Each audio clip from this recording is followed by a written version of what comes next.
मित्रांनो, तुम्ही व्हिडिओ बघितलाच असेल, इथं गर्दी खूप आहे. रोडला येता जाता जर ड्रायव्हरचा अपघात झाला तर त्याला बघायला कोण आहे?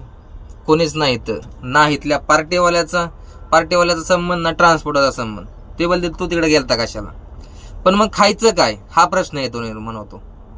तर मग मला असं सांगायचं, कारण मी कुठेतरी एक जणाचं मित्राचं ऐकलं की कर्नाटकमध्ये का कुठेतरी ज्याचं माल त्याचंच जेवण असे. तर मग महाराष्ट्र आणि गुजरातमध्ये पण असं का नाही? आणि तुमचं मत पण मला नक्की कळवा. कारण मला तर वाटतं ज्याचा माल त्याचाच हमाल होता, हे पण ह्यांनी काढून टाकलं. आता निदान तुम्ही जेवण तरी द्या, चटणी भाकर द्या, नाही तर विकत द्या, पण द्या, जाग्यावरतीच द्या.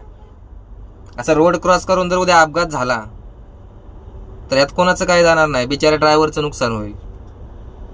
तुमची नक्की राय काय?